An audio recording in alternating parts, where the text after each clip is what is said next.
Les États-Unis ont clairement exprimé leur position concernant les frappes israéliennes sur des bâtiments civils au Liban. Lors d'une conférence de presse le mercredi 16 octobre, le porte-parole du département d'État, Matthew Miller, a souligné que, bien qu'Israël ait le droit de cibler le Hezbollah, notamment lorsqu'il se cache dans des zones densément peuplées, il est impératif que ces actions soient menées de manière à protéger les civils.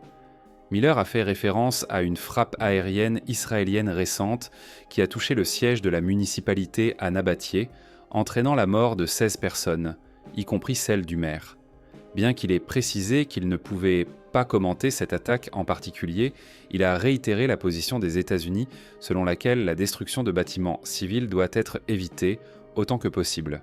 Il a également reconnu que le Hezbollah utilise souvent des infrastructures civiles pour mener ses opérations. Nous avons vu des images ces dernières semaines montrant des roquettes et d'autres armes militaires stockées dans des maisons civiles, a-t-il noté, mettant en lumière la complexité de la situation.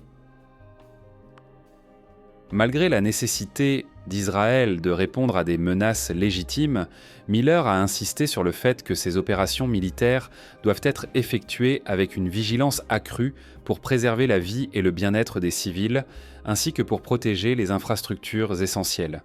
Cette déclaration souligne non seulement les préoccupations humanitaires des États-Unis, mais aussi leur désir de maintenir un équilibre dans la région, tout en soutenant les actions d'Israël contre des groupes considérés comme terroristes. En somme, la position américaine reflète une approche prudente et équilibrée qui cherche à concilier le droit d'Israël à se défendre et la nécessité de protéger les civils dans un contexte de conflit complexe.